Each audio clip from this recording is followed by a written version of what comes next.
완전하신 완벽하신 하나님의 사랑을 찬양하고 그 찬양 가운데 기쁨이 넘치는 신앙생활 하시는 모든 성도님들 되시기 바랍니다.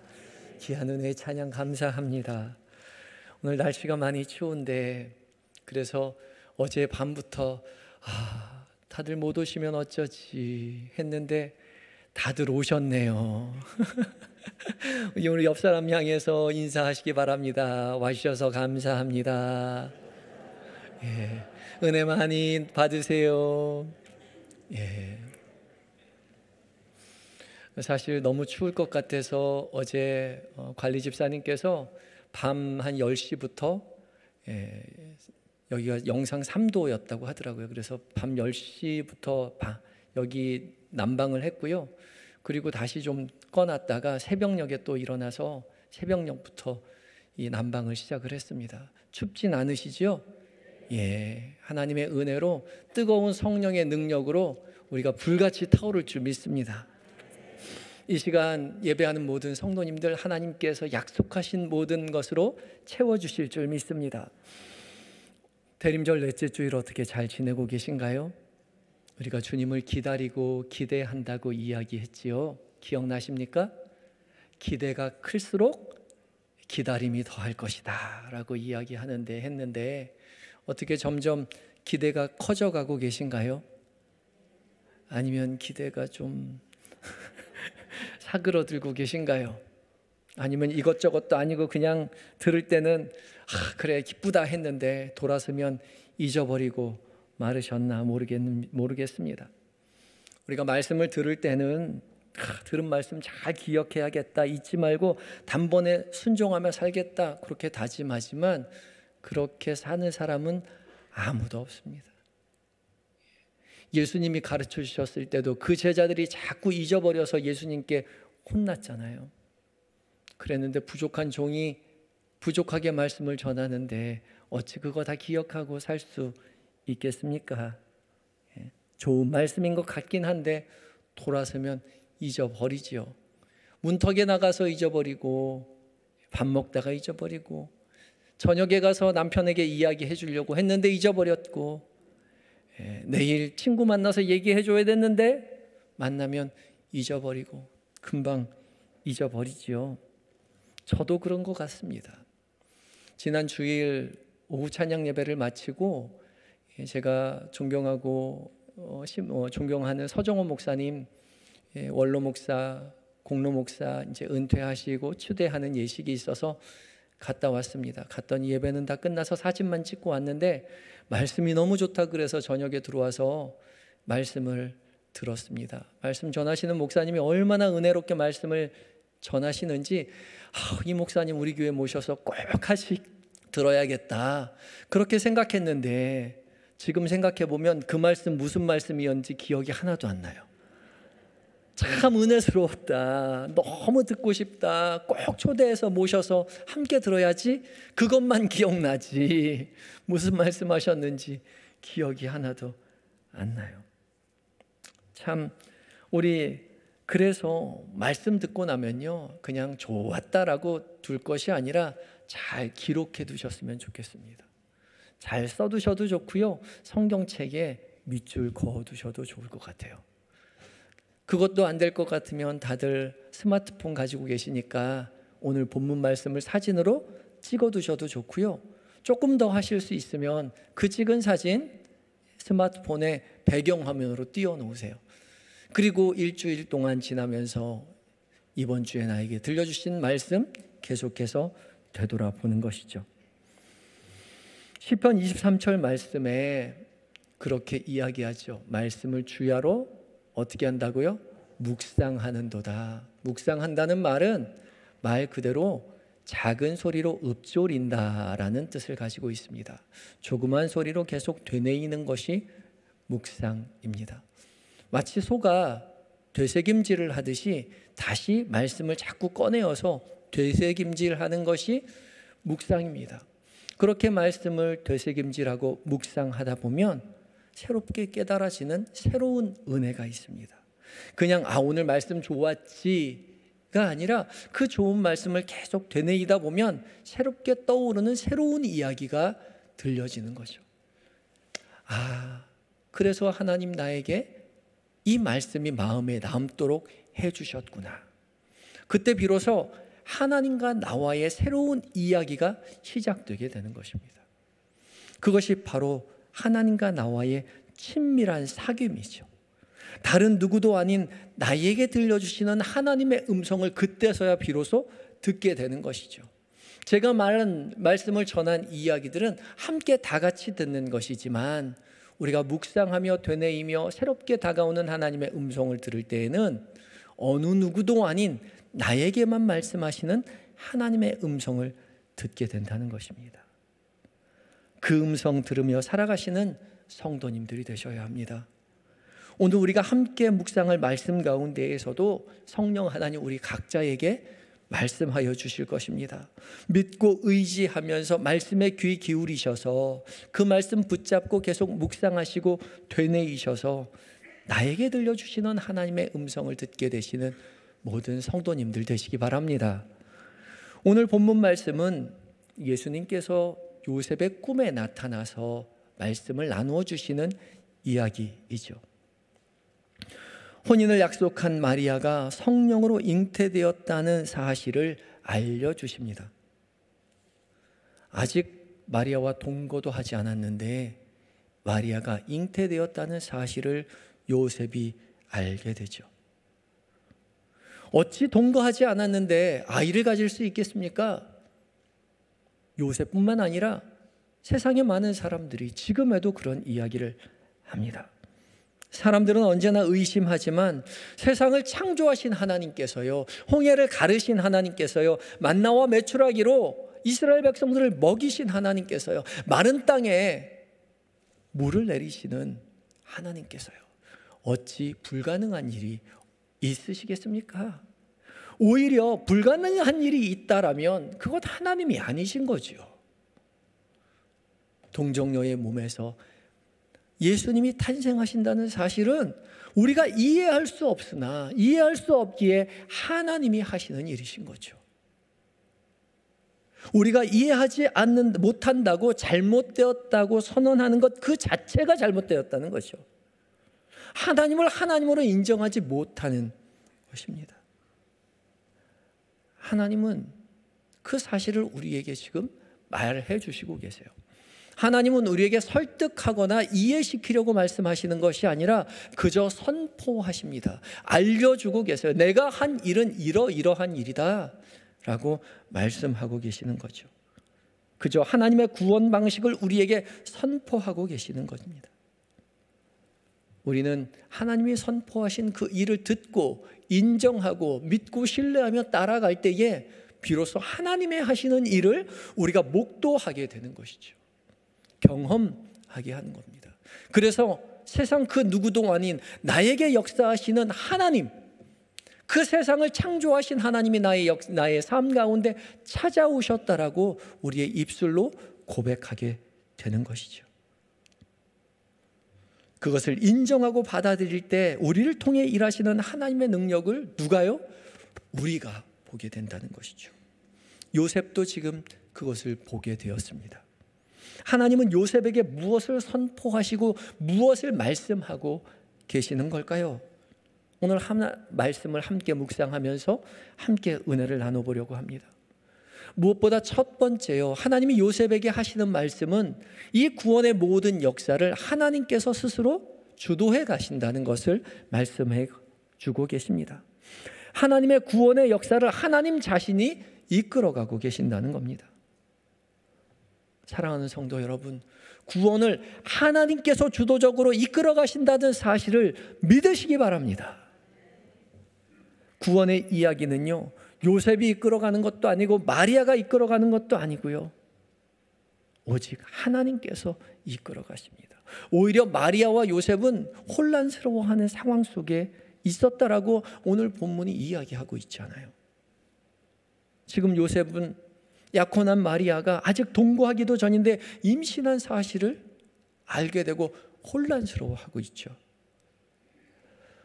이스라엘 문화 가운데 약혼을 한다는 것은 결혼과 똑같은 법적 효력을 가집니다. 약혼한 이후에 1년 동안 시기간을 가지고 1년 이후에 결혼을 하게 되지만 약혼한 것 자체가 결혼과 똑같은 법적 효력을 가지게 되죠. 그래서 혼인을 약속한 남자는 전쟁에 나가지 않아도 되는 그런 은혜를 누리게 됩니다. 특별한 사유가 없는 한 이 법적인 결혼, 약혼을 파기할 수 없었습니다.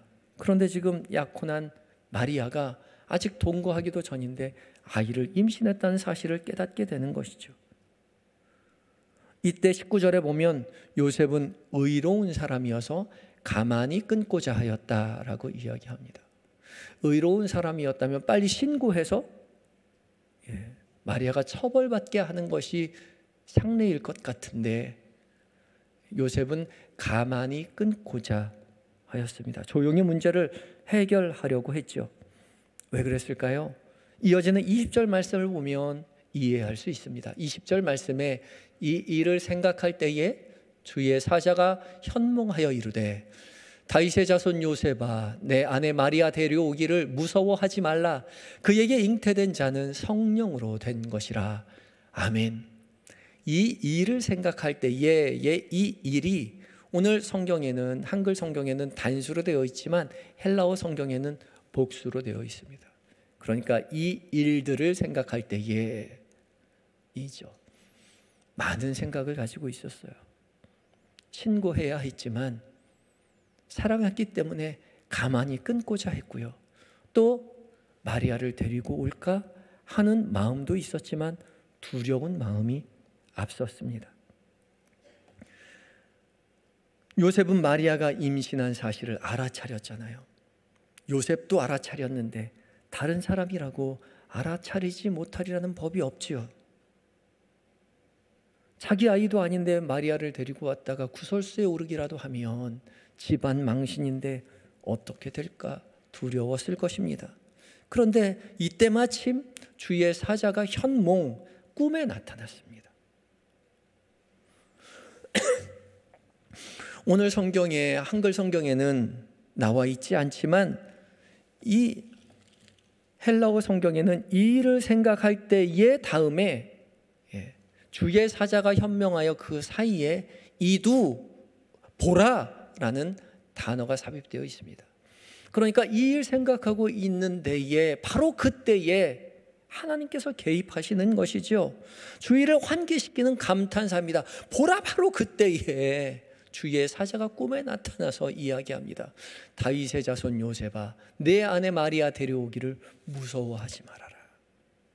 가만히 끊고자 하기도 했고 데려올까 마음도 있었지만 무서워하는 마음이 있었다는 거죠.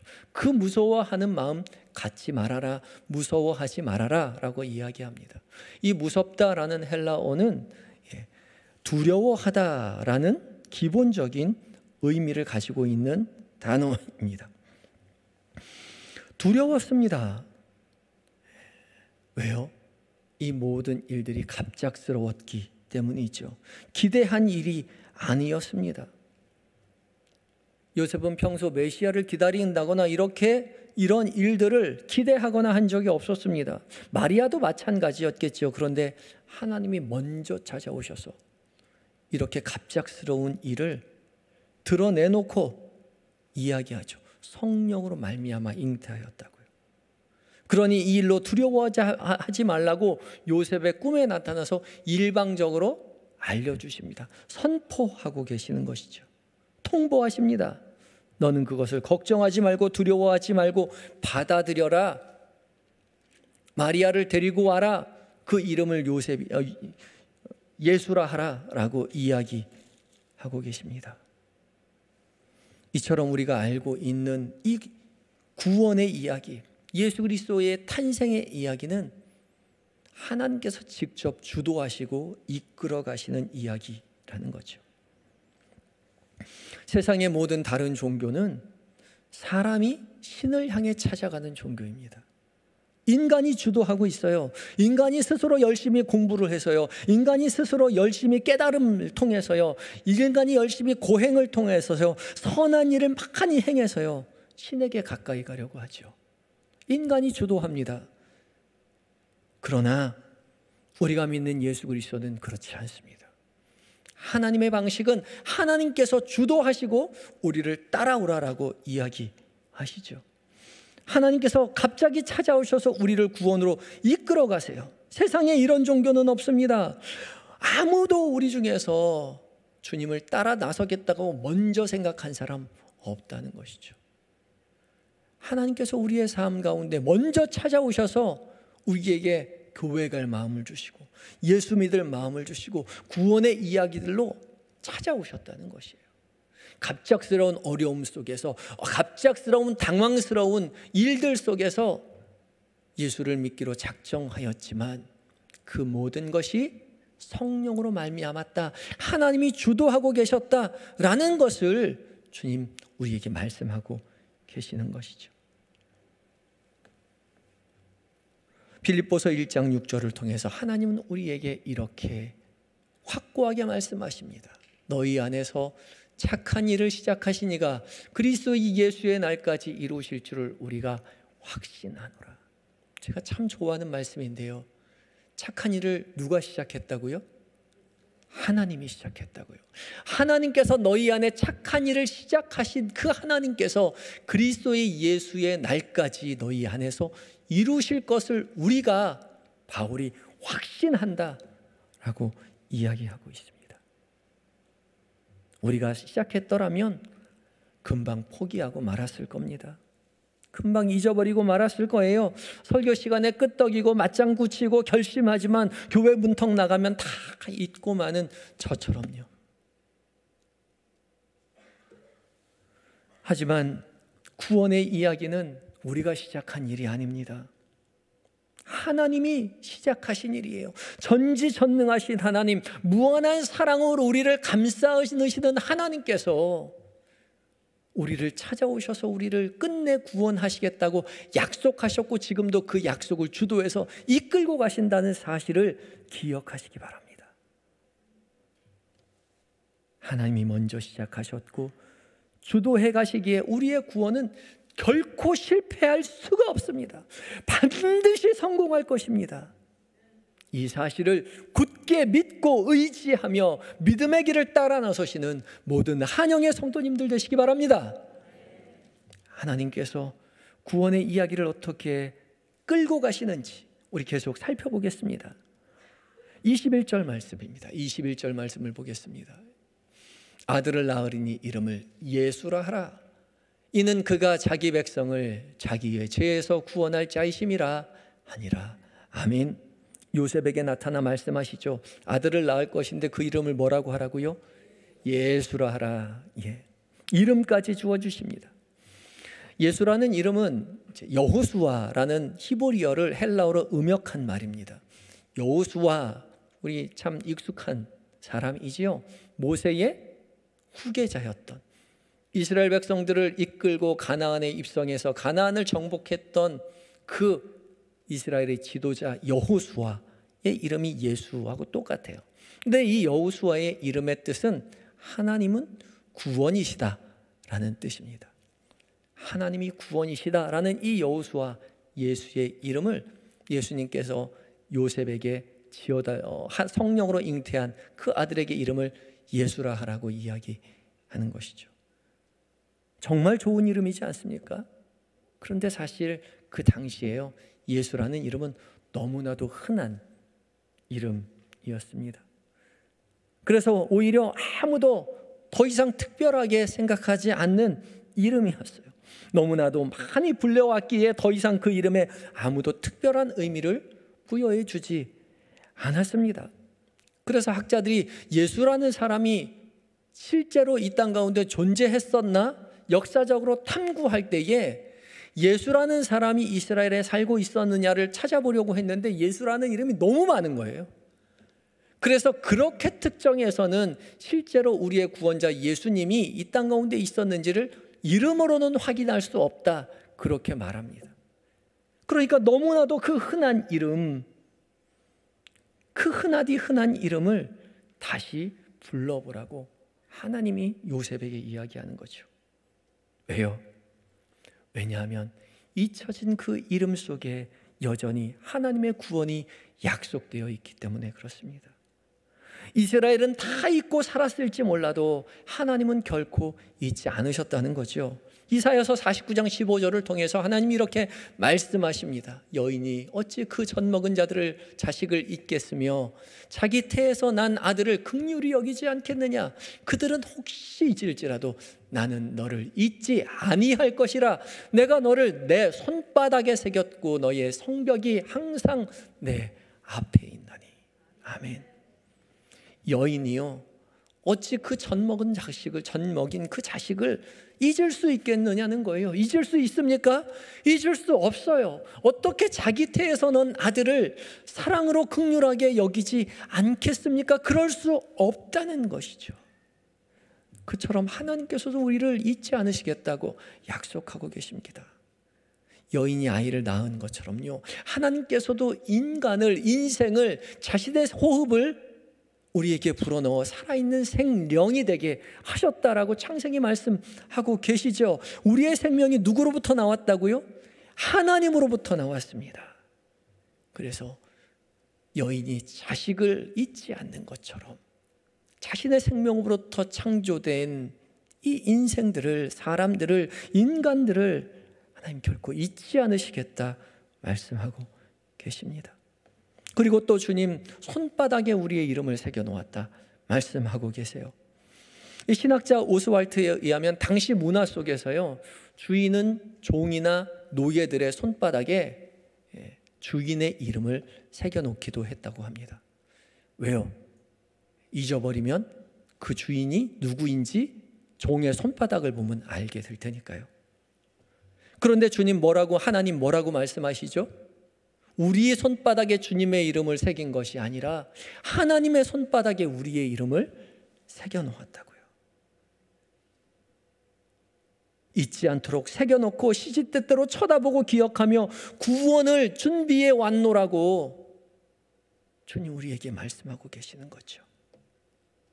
너희는 다 잊고 살아가는지 모르지만 나는 한순간도 널 잊지 않았으니 너는 다시 그 이름을 예수, 하나님이 구원하신다라는 그 예수라는 이름으로 다시 이름 지어라 라고 말씀하시는 거죠.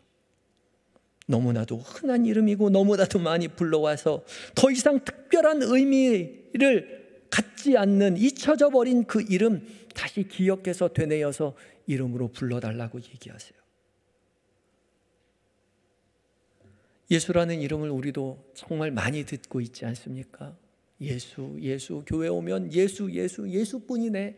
예수님 얘기 많이 하지만 더 이상 특별해지지 않은 그 이름이 되지 않았는지 우린 스스로를 살펴보아야 하지 않겠습니까? 예수 믿고 구원 얻습니다. 알아요.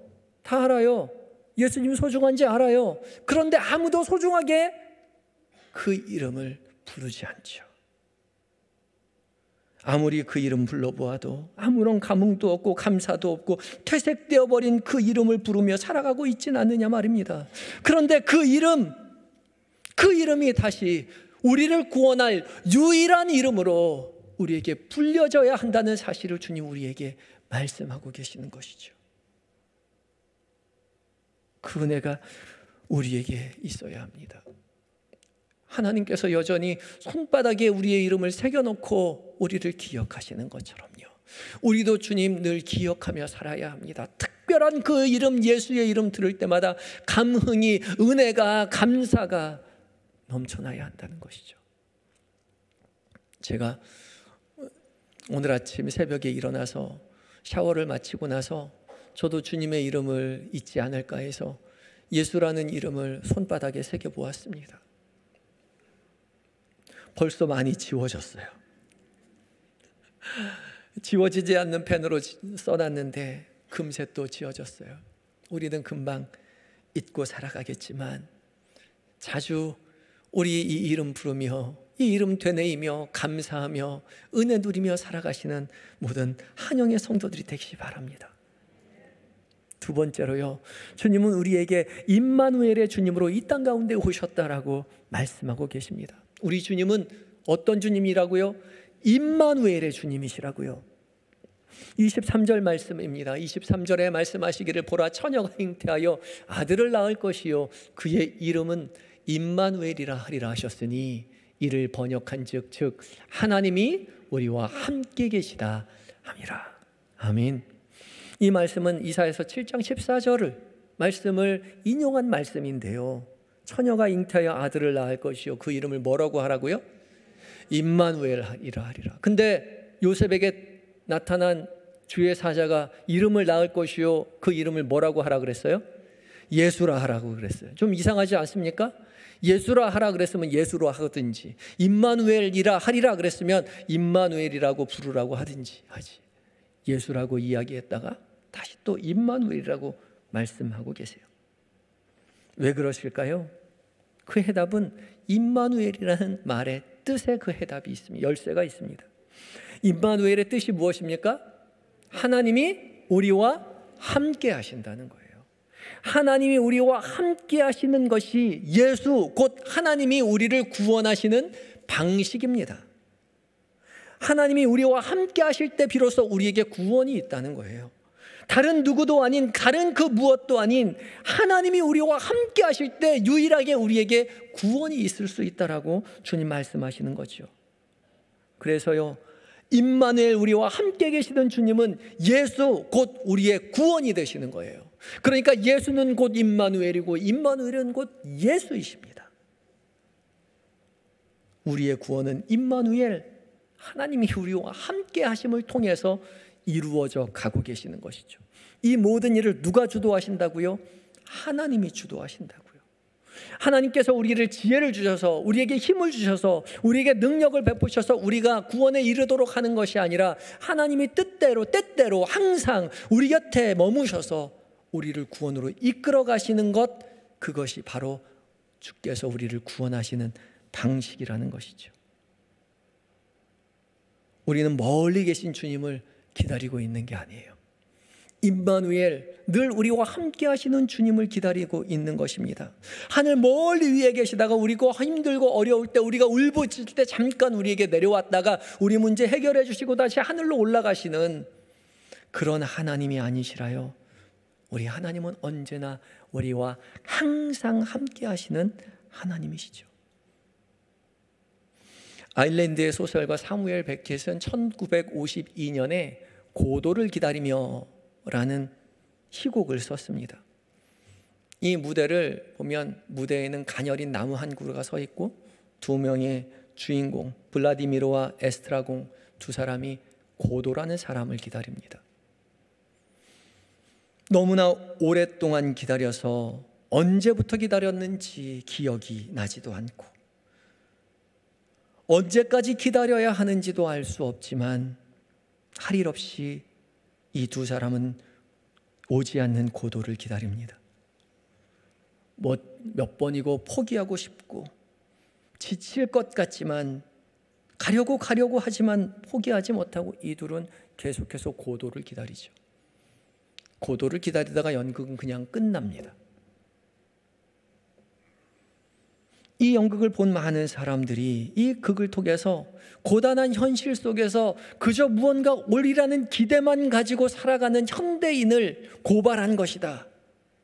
그래서 부조리의 극의 시초라고 이야기하면서 극찬을 하고 호평을 받았습니다. 우리나라에도 서정윤 시인이 홀로서기라는 시의 첫머리를 이렇게 시작하고 있죠. 기다림은 만남을 목적으로 하지 않아도 좋다. 뭐예요?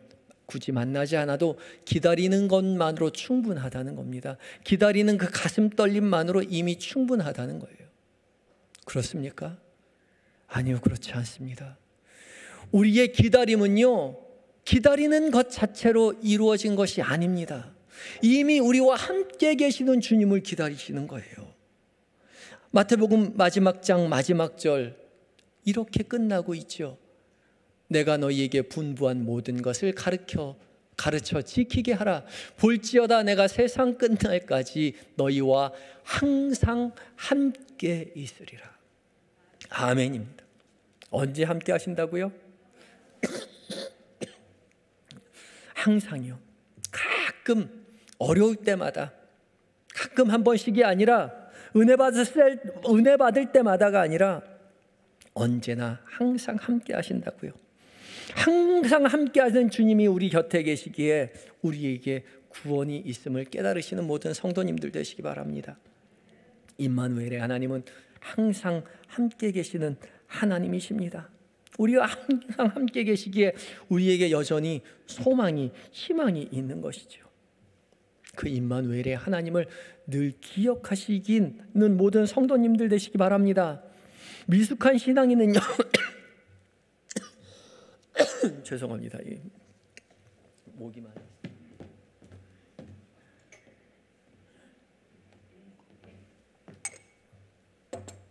히터가 계속 나오니까 입이 메말라서 갑자기 기침이 나왔습니다. 미숙한 신앙은요, 하나님이 가끔 우리에게 찾아올 것이라고 생각하지만 성숙한 신앙인은 항상 언제나 함께 하시는 주님을 깨닫는 신앙인이라는 거죠.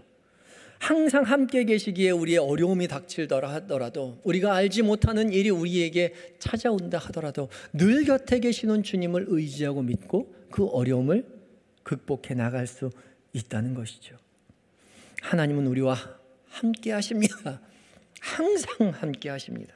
그 항상 함께 하시는 임마누엘의 주님을 믿고 신뢰하며 구원에 이르는, 구원에 동참하시는 모든 한영의 성도님들 되시기 바랍니다. 다 같이 기도하시겠습니다.